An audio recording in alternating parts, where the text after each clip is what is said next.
Halo semuanya, perkenalkan nama saya Putri Magdalena Syanturi dengan NIM 411241091, Program Studi Teknik Informatika, saya dari Universitas Dian Nusantara. Kali ini saya akan menjelaskan tentang jawaban ujian tengah semester saya, di mana dengan mata kuliah Statistika dan Probabilitas. Nah, di sini kita dapat melihat ada 5 soal. Ada 5 soal, kita akan membahas masing-masing dari soal tersebut, di mana di sebelah kanan sini sudah ada jawaban saya yang akan saya jelaskan. Baik, kita baca dulu soalnya. Yang pertama ada soal, sebuah kota metropolitan mengalami peningkatan kemacetan signifikan selama 1 tahun terakhir.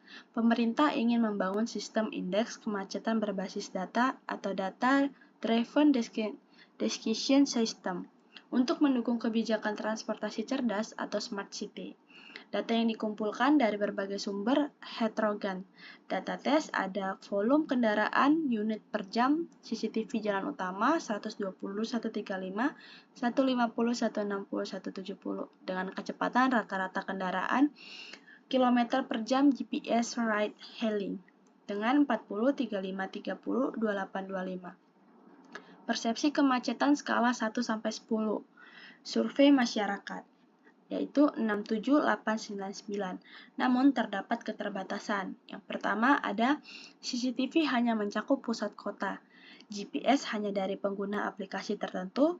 Survei bias ke usia produktif 20 sampai 35 tahun. Di sini kita dapat instruksi yaitu sebagai analis data dan programmer. Yang pertama ada analis data.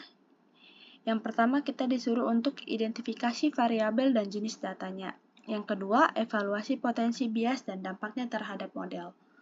Yang B, perancangan algoritma, yaitu rancang algoritma untuk menghitung indeks kemacetan CI berbasis multi sumber data. Yang keempat, jelaskan kompleksitas algoritma yang dibuat. Selanjutnya, implementasi, yaitu algoritma dalam Python. Yang dimaksud adalah codingannya. Selanjutnya ada evaluasi, yaitu interpretasikan hasil indeks, kemudian kritik modelnya apakah cukup robust untuk kebijakan publik. Nah, kita akan membahas yang untuk nomor pertama dulu di sebelah kanan ini. Yang pertama kita sudah melihat ada analisis data. Analisis data tersebut, identifikasi variabel dan jenis datanya, variabel sumber data, jenis data skala, volume kendaraan CCTV, di mana bisa kita lihat pada tabel tersebut, yaitu quantitative discrete ratio kecepatan rata-rata kendaraan, dapat dilihat di sini, yaitu ini penjelasannya, volume kendaraan semakin besar nilainya, maka indikasi kemacetan meningkat. Selanjutnya, kecepatan rata-rata semakin kecil nilainya, maka kemacetan juga meningkat. Selanjutnya ada persepsi masyarakat, yaitu yang menggambarkan pengalaman subjektif atau pengguna jalan secara langsung. Nah, selanjutnya di sini ada yang nomor 2, ada evaluasi potensi bias dan dampaknya terhadap model. Nah, data hanya berasal dari pengguna aplikasi ride-hailing tertentu, tidak mempresentasikan kendaraan pribadi, angkutan umum, atau masyarakat non-digital. Dampaknya yaitu pola perjalanan tertentu mendominasi kecepatan rata-rata, bisa tidak mempresentasikan seluruh populasi kendaraan. Selanjutnya yang C, bias survei masyarakat. Respon dominan usia 20-35 tahun, kelompok lansia atau pekerja informal kurang terwakili. Dampaknya, persepsi kemacetan bisa lebih emosional subjektif, tidak menggambarkan persepsi semua kelompok sosial. Yang B ada perancangan algoritma.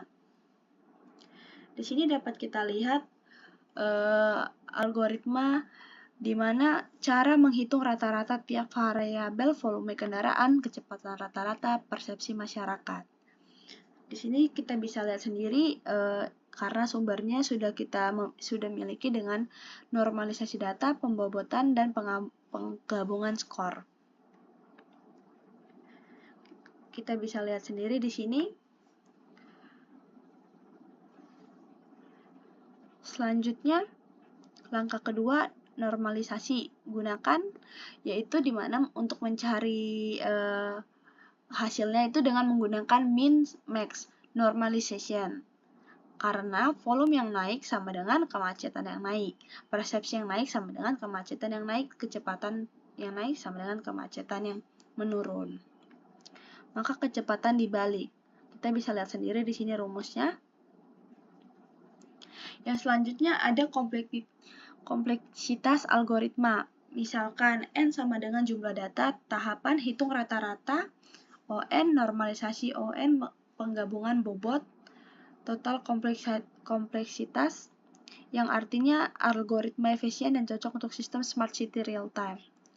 Yang C ada implementasi yang dimaksud, Nah, yang C bisa kita lihat ada implementasi algoritma dalam Python. Nah, di sini terdapat contoh codingan untuk mengimplementasikan algoritmanya dalam Python. Boleh dicoba jika ingin mencobanya.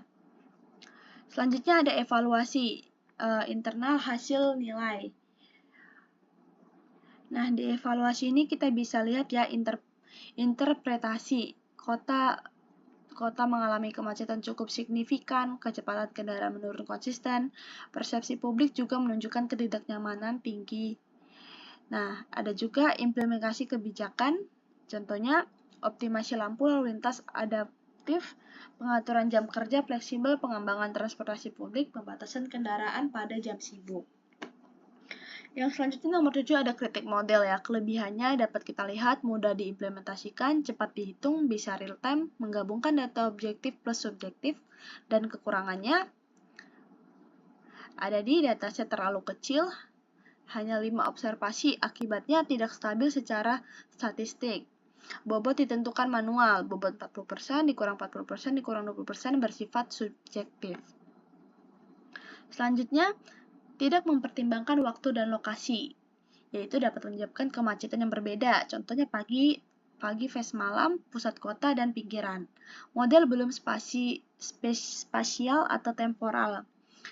Nah, kesimpulan akhirnya pada nomor 1 ini ya. Model ini sebenarnya cocok sebagai prototipe awal smart city, tetapi belum cukup robust untuk kebijakan publik skala besar. Agar layak digunakan pemerintah, maka kita perlu lebih mengupdate, contohnya data lebih besar dan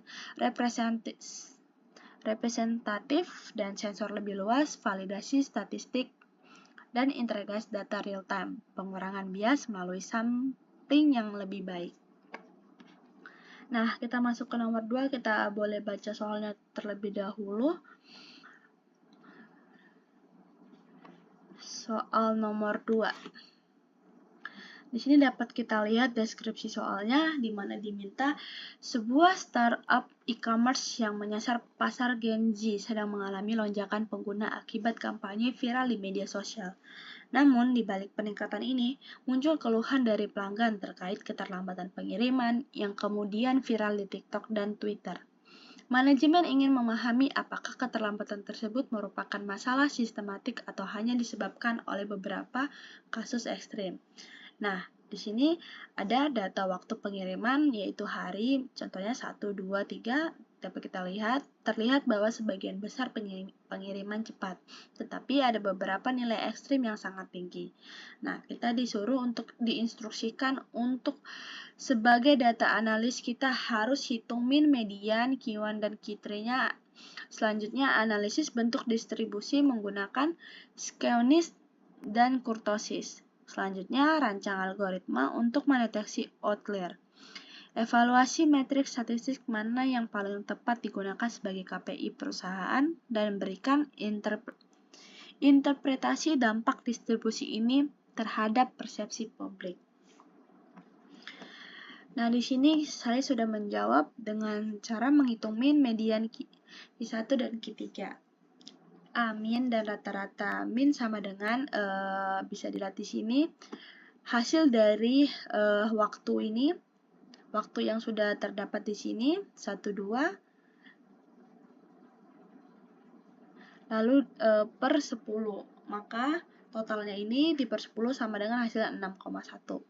Jadi minnya itu 6,1 hari. Dan di sini ada median karena jumlah datanya 10 sama dengan genap. Median adalah rata-rata data ke-5 dan ke-6 data terurut. Maka bisa dilihat sendiri di sini bagian cara mencari median. Nah, selanjutnya di nomor 2, analisis distribusi menggunakan Skeonis dan kurtosis. Di sini bisa kita lihat ada distribusi miring ke kanan atau positif Skeonis karena ada nilai ekstrem 15 dan 20. Kalau kurtosis laptop kurtisnya artinya terdapat outlier yang cukup jauh dari data utama. Selanjutnya ada algoritma deteksi outlier atau metode IQR. Metode yang cocok IQR interquartile range, yaitu langkah algoritma. Yang pertama ada langkah 1 yang hitung IQR. IQR sama dengan Q3 dikurang Q1, yaitu di mana 6 kurang 2 sama dengan 4. Selanjutnya langkah kedua, tentukan batas outlier. Lower bound, yaitu Q1 dikurang 1,5 IQR-nya, dan 2 dikurang 1,5 dalam kurung 4 sama dengan min 4. Dan di mana ada upper bound, Q3 plus Q3 ditambah 1,5 IKR dan 6 tambah 1,54 dalam kurung 4 sama dengan 12. Selanjutnya ada langkah ketiga, identifikasi outlier. Data di atas 12 dianggap outlier, 15 dan 20. Selanjutnya ada Prescott algoritma, input data pengiriman, urutkan data, hitung Q1 dan Q3 IKR. Di sini termasuk codingannya untuk Python, boleh dicoba jika ingin mencobanya. Selanjutnya di nomor 4 ada KPI yang paling tepat. Median lebih tepat digunakan dibanding min karena tidak terlalu dipengaruhi outlier. Median 3,5 hari lebih mewakili mayoritas pengiriman.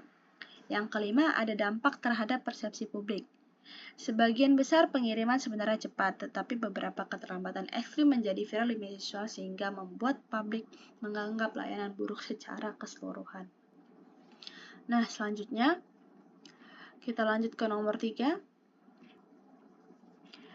Nomor 3 di sini kita dapat membaca soalnya di mana ada seorang investor muda Gen Z sedang mempertimbangkan untuk berinvestasi pada 2 proyek energi terbarukan yang sedang tren di media sosial karena isu sustainability. Namun, ia menyadari bahwa return tinggi belum tentu berarti aman. Oleh karena itu, ia meminta analisis berbasis data. Adapun data output energi atau MW-nya yaitu proyek A 5525155352, proyek B ada 30, 70, 20, 80, 25.